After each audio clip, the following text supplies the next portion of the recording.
Қайырлы күн, құрметті тыңдарман, көрермен, сіздермен бірге сәтті күн бағдарламасы өз жұмысын бастайды.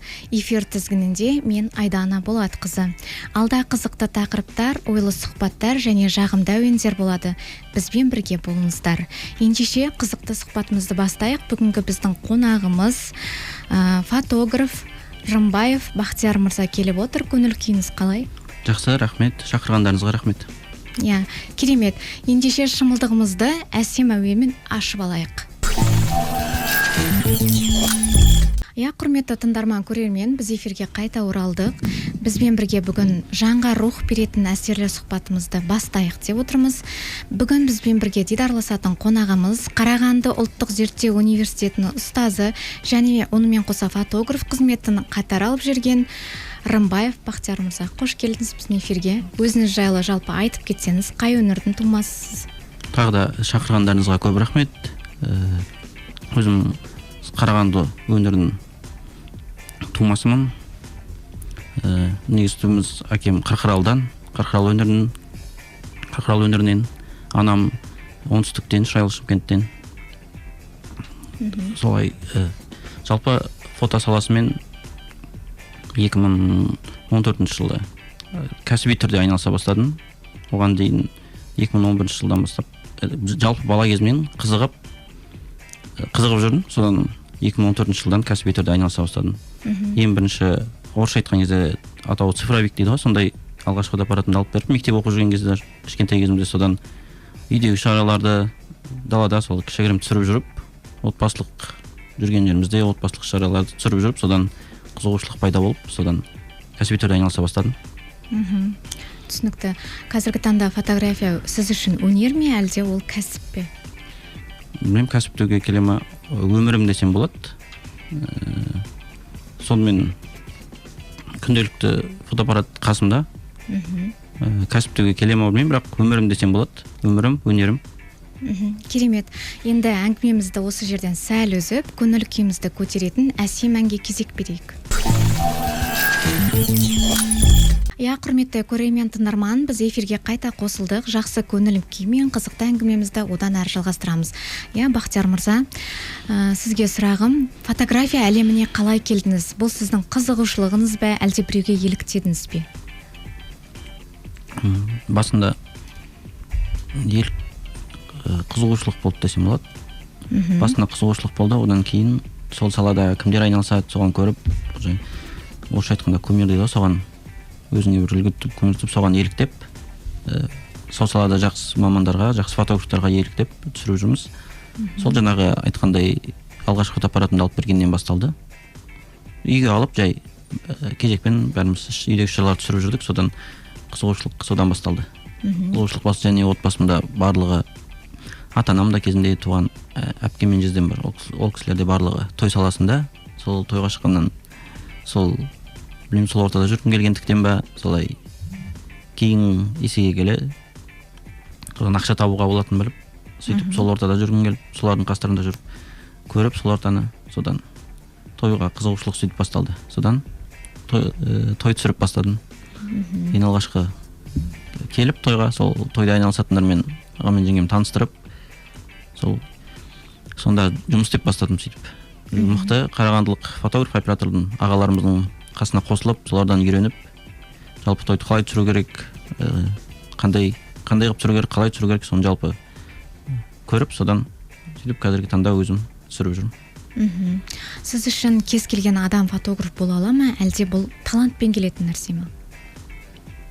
Жалпы кез келген адам фотограф, қоршай айтқан стандарт дейді ғой, стандартты түрде фотограф бола алады, кез келген адам үйренуге болады. Ал одан кейін, одан да толығырақ кәсіби түрде айналысқысы келсе, ол өзінің адамның біріншіден кез келген іспен айналысса да, адамның қызығушылығы болу керек. Адамға бір нәрсе мотивация болу керек сол салада. Сол саланың әйгілі боламын, немесе сол саланың ақшасы көп деген сияқты. Мақсат қоя білу. Кез келген бір салада, осы салада айналыссам, тезірек танымал болады екенсің, осы салада айналыссам, көп ақша табады екенсің деген сияқты сол салада. Мақсаттан бұрын бірінші қазіргі жастар сондайға қарайды көбінесе. Түсінгеніміз, содан сөйтіп содан кейін қызығушылық сөйтіп пайда болады. Бірақ кез келген адам фотограф бола алады деп айта аламын. Фотоаппаратты алып алғашқы несін үйретсең, примерно осылай түсіреді деген сияқты үйретсең, фотограф бола алады, түсіре алады. Және де қазіргі таңда тек фотоаппарат қана емес қой. Телефон да бар. iPhone дейді, жылдан жылға дамып жатыр. iPhoneға да жасы да үлкені де барлығы түсіре береді, сондықтан фотограф бола алады деп ойлаймын. Ал ары қарай уже светпен, жаңағындай кәсіби түрде түсіретін фотограф болғысы келсе, уже қызығушылықпен ары қарай талант деп ойлаймын. Аха. Тыңдарман көрермен, осы жерден сәл кідіріс жасап, жарнамалық үзіліске кезек берейік. Құрметті көрермен, әуе толқынында біз өз жұмысымызды жалғастырамыз. Бақтияр мырза, бүгін сіздің туған күніңіз екен. 30 жасыңыз құтты болсын, ордалы болсын. Осы 30 түрлі бақыт әкеп, үйленіп, ата-анаңызды үлкен бақытқа жетелей беріңіз. Және де екінші жағымды жаңалығыңыз бар екен. Баспаналы болыпсыз. Сіз үшін өте берекелі, жақсы келін бұйыратын бір әдемі, бір жақсы үй болсын. Көп рахмет. Сізге тағы бір сұрағым, ең ерекше немесе күтпеген түсірілім сәті есіңізде ме? Алғашқы шығып жүрген кезде барлық тойлар ерекше болады. Қазіргі таңда осы той мына тойдан ерекше деп қатты ондай айта алмаймыз. Ең алғашқы кездерде бір қызықты оқиғалар болған. Өнерпаз дейді ғой, солардың өзіміздің ортадан сол тойда жүргенде солардың тойы біз үшін ерекшелеу болатын, ерекше болып көрінетін. Қазіргі таңда барлық той бір сарында өтеді деп ойлаймын. Ерекшелеу бөліп жармайсыз барлығы. Бөліп жара алмаймын, барлығында бірдей қызықты, көңілді. Ерекше бір қонақтардың келгенімен сондай болмаса, Қарағанды қаласында енді түсіріп жүргенімізде барлығы бір сарында өтеді деп айта аламын. Смартфонмен түсіру мен кәсіби камераны айырмашылығы қандай? Сіз көбінесе немен түсіресіз? Мен қазіргі таңда смартфонмен де негізі профессионал фотоаппаратпен де түсіре аламын, бірақ қазіргі таңда енді үлкен тойды фотоаппаратқа түсіресіз. Бірақ смартфонмен де негізі түсіріп шығуға болады, бірақ негізі фотоаппаратпен жеңілірек түсірген. Фотоаппаратта және функциялар да көп болады, жарықта жақсы алынады дегендей. Фотоаппаратпен түсіреміз. Смартфонда қолында болса, тез түсіріп жібере салуға ол да өте ыңғайлы. Сіз қазіргі таңда өзіңіз ұстаздық жолында, сіз өзіңіздің шәкірттеріңіз бар ма? Шәкірт деп айтуға келе ма, келмей ма білмеймін. Фотоаппарат саласын үйретіп, бірге жаңағындай фотосессия түсіруге, тойға шығуға, сондай той түсіруге үйреткен балалар бар. Балалар, жігіттер қазіргі таңда сол саламен де айналысып кеткендер бар. Сол салада біраз жылдар айналысып, қазір басқа жолда жүргендер де бар. Шәкірт ұстаз деуге келетін болса, онда үйреткен жастар бар. Сурет түсірген кезде ең бастысы сіз үшін не? Жарық па, сәт пе, әлде эмоция ма? Адамдардың көңіл күйіне де байланысты болады ғой сурет түсірген кезде? Ең бірінші негізі менің ойымша адамдардың көңіл күйіне байланысты деп ойлаймын. Сол жердегі аура, мысалы осы жерге келіп түсіретін болсам, осы жердегі аура, осы жердегі адаммен фотограф ретінде адаммен қарым-қатынасың, сол кездегі адамның бірінші эмоциясы, сосын адамның не қалайтыны, содан кейін барып маңызды мәселе техника, жарық деп ойлаймын. Басындағы сол көңіл күймен адамның не қалайтыны, қалай өзімді көрсеткенін, қалай араласқанын, содан кейін барып қалғаны екінші планда деп ойлаймын. Сізде командалық жұмыс па, әлде тек өзіңіз барып той түсірген кезде өзіңіз түсіресіз бе? Өзім де түсіре беремін, командамен де түсіремін, бірақ енді той түсірген кезде қасында видеограф болады, бірге түсіресің. Командамен түсірген әрине жеңіл, командамен де шығамын, жеке де шыға беремін, бірақ командамен түсірген әлде қайда жеңілірек. Негізі болашақта жаяудың жаны шықпас дейді ғой, жалғыздың үні шықпас дейді. Солай негізі командамен істесеңіз, ол өте тиімдірек болады. Фото саласында профессионал түрде, қай салада болсын, тек фотосессия түсірсеңіз де, той түсірсеңіз де, басқа да бір шаралар түсірсеңіз де, командамен жұмыс істесең өте тиімдірек болады. Және бір-біріне заказ беруге де ыңғайлы болады да. Видеограф сізге береді, сіз видеографқа бересіз. Егер тек той түсірсеңіз, тамада бар, ұйымдастырушылары бар, сіз оларға бересің, олар саған заказ береді деген сияқты. Бірге істеген әлде қайда тиімдірек. Өзіңді де жұмысын да көрсетесің, өзіңе де тегін жарнама. Дұрыс. Ал сіз үшін жақсы фотограф болу үшін не қажет? Мүмкін бізді көріп отқан көрермендер арасында бар шығар фотограф болғысы келіп отыратын адамдар. сіз оларға қандай кеңес берер едіңіз? Жалпы фотограф деп айтпай ақ қояйын, жалпы қай салада болса, менің ойымша біріншіден өзіңді жақсы ұстау. Бір жерге келсең, екінші рет қайтадан келетіндей, сол жерде жақсы адаммен біріншіден тіл табысу, әдеби тілде сөйлесу керек болса, әдеби тілде сөйлесу, көшенің тілмен сөйлесу, көшенің тілмен әзілдеп сөйлесу керек болса, әзілдеп сөйлесу, солай өзіңді жақсы көрсетіп, адаммен танысып, сосын қандай салада болсын, істеген ісіңді жақсы көріп істеу, ұнатып істеу. Орысша айтқан кезде на совесть дейді. Мысалға, жақсылап жұмысыңды атқарсаң, қай жұмыс болса да адалына істесең, сосын жұмысың саған біріншіден ұнау керек. Қай жерде жұмыс істесең де, не түсірсең де, жұмысың саған ұнау керек. Как на праздник дейді ғой, солай жүруің керексің әр жұмысыңда. Күнде көңілді қалап барсаң болады. Күнде мысалға фотомен жұмыс болатын болса, мен мысалға жұмысым өзіме ұнайды деп сенімді түрде айта аламын. Таңғы 5-те болсын, 10-да болсын, түнгі 3-те болсын, тұрып баруға дайынмын. Келісіп жатсақ, тұрып баруға дайынмын әрқашан. Қазақстанның қай қаласы болса да, Қарағандыдан бастап қай қаласы болса да баруға дайынбыз. Жұмыс істеуге дайынмын. Жұмысым өзіме ұнайды. Осы фото саласын таңдағаныма өкінбеймін. Құрметті көрермен, музыка жан азығы демекші. Олай болса, назарларыңызда керемет ән бірге тыңдайық. Ардақты ағайын, біз өзіміздің сұхбатымызды әрі қарай жалғастырамыз. Бақтияр мырза, сізге қоятын сұрағым, сіз үшін бақыт деген не? Мен үшін, менің ойымша, бақыт деген ең біріншіден денің саулығында, денің сау болып, ата-анаңмен, ата-анаң қасыңда болып, отбасы бақытын сезініп, араласатын ағайын туыстарың, жақсы қарым-қатынаста болсаң, жақсы аралассаң, достарың да көп болып, саны бар емес, сапалы дейді ғой. Сапалы сол достарың көп болып, жақсы қарым-қатынаста болып, өзің сүйіктісіңмен айналыссаң, сол бақыт деп ойлаймын. Өзің сүйіктісің бар, қасында отбасың бар, ата-анаң бар. Және болашақта сол жарың болып, бала-шағаң болса деген арман енді. Сол тілекке жетіңіз. Әумин, сол бақыт деп ойлаймын. Ата-анаң бар, достарың бар, бала-шағаң бар, өзіңнің ұнайтын жұмысың бар. Жұмысыңды жақсы көріп істесең, одан асқан бақыт бар ма? Отбасы туралы әңгіме қозғап жатыр қой. Енді сіз үйленбегенсіз, түсінгенімше? Үйленбегем. Бойдақсыз, қазіргі таңда қызыңыз бар ма? Қызым жоқ. Өйткені бізге әлеуметтік желілерге келіп жатыр екен. Қазіргі таңда қызым жоқ.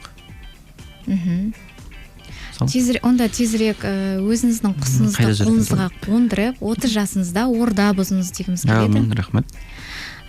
Сіз үшін идеал кадр деген қандай болу керек? Идеал кадр деген бола ма болмай ма білмеймін, бірақ идеал кадр деп менің ойымша әрбір көрерменнің ықыласы, қуанып қарсы алуы, сол сияқты тағы қандай идеал кадр деп айта аласыз? Жарықтың дұрыс түсуі. Жарықтың дұрыс түсуі, сосын фотограф ретінде өз көзқарасымен өзіңе сол түсірген ең ұнаса, сосын жаңағы түскен адамға да сол ұнаса, сол идеал деп ойлаймын. Екі жақтан да ұнап бір-біріңе нетіп тұрса, сол идеал деп ойлаймын. Өзің ойыңша түсіріп шығасың, сосын сол түскен адамға да сол ұнаса, сол идеал деп ойлаймын. Сен қараңғы қылып түсірсең де, жарық қылып түсірсең де, қандай фонда түсірсең де, мысалға сол екі тарапқа да ұнап нетсе, сол идеал деп ойлаймын. Керемет. Жаңа форматтар, фотографтарға қандай кеңес бересіз сіз? Қазір өсіп келе жатқан жастарға, жаңа форматқа біріншіден жұмысын жақсы көру керек деп ойлаймын. Сосын қазіргі таңда оқу керек, іздену керек. Оқу керек дегеніміз жалпы мектепте, жоғары оқу орындарында 5 пен оқып, сондай ғана емес, өзің ұнатқан бір осы іспен айналысам деп таңдадың ба, сол саладан мамандарынан оқу керек, мастер-класстарға бару керек. Соған байланысты қарапайым жалпы интернетті ашсаңыз да, ютубта көп мәлімет бар, қарауға болады, оларда подкасттар бар, сол салада, сол тақырыпқа байланысты. Және айналаңда айналысып жүрген адамдар тауып, өз қалаңнан солардан сұрасаң болады. Біреу тегін, біреу ақшалай, саған кеңес береді, ақылын айтады. Солай үлкендерден, сенен жасы үлкен болсын, жасы кіші болсын, бәрібір сол сенің жұмыстары жақсы, сол өзінің маманы десең, содан сұрауға болады. Және мастер-класстарға баруға болады. Қазір фотомен айналысам, мысалға Қазақстан бойынша мастер-класс деген жеткілікті. Мықты фотографтар бар. Соларға баруға болады. Тиімді бағада да болып жатады, жоғарғы бағдада болып жатады. Сол жерде бәрін айтады. Қандай техника алу керек, қалай үйрену керек. Солай сіз өсесіз. Фотограф болғалы өз өміріңізге қандай өзгеріс келді? Фотограф болғалы жалпы біріншіден отбасыма және туғандарыма өз сүйікті ісім бар екен, осымен ақша таба алатынымды, осымен жұмыс істей алатынымды және жақсы көріп істейтінімді көрсеттім деп айта аламын. Осы 30 жасқа дейін соны істедім деп айта аламын. Және осы фото саласын айналысқалы көп достар таптым деп айта аламын. Жақсы орта таптым деп айта аламын. Осы фото саласымен айналысатын, Қарағанды қаласында фото саласымен, видео саласымен айналысатын. Жалпы әртүрлі саладағы жаңағындай достар таптым, орта таптым деп айта аламын. 30 жасыма дейін осы фото саласымен айналысқанның арқасында өзім баспаналы болдым. Бүгінгі таңда жақын арада баспаналы болдым. Және білмеймін, дәлелдедім деп айта аламын, дәлелдегім келмей ма, отбасыма, сол туғандарыма көрсеттім. Осы іспен де айналысуға болатын, осындай өзім сүйікті ісімді тапқанымды. Тамаша. Онда қымбатты көрермендер, біздің арнамыздан үзілмеңіздер. Біз аздаған жарнамалық үзілістен кейін қайта ораламыз. Құрметті тыңдарман, көрермен, эфирімізді тәмамдайтын уақыт та жетіп қалды. Бүгінгі біздің эфиріміздің қонағы сурет арқылы сәтті сақтап, эмоцияны мәңгіге айналдыратын кәсіби фотограф Бақтияр мырза. Сізге шығармашылық жолыңызға шабыт, сәтті түсірілімдер, жарқын идеялар, сонымен қатар сәттілік тілейміз. Фотоаппаратыңыз әр кадрдың өмірдің әдемі тұстарын ұстай білсін дейміз. Сонымен қатар уақытыңызды бөліп бізге келгеніңізге көп рахмет. Келесі тағы алда болашақта тағы да сізбен жүздесеміз деген ойдамыз. Мен шақырғандарыңызға көп рахмет. Сіздерге де жұмыстарыңызға жеміс тілейміз. Осылай жақсы күндерде, жақсы жаңалықтарда жүздесе берейік. Құрметті тыңдарман, уақыт бөліп тыңдағандарыңызға алғыс білдіреміз. Бүгінгі эфир осымен тәмам.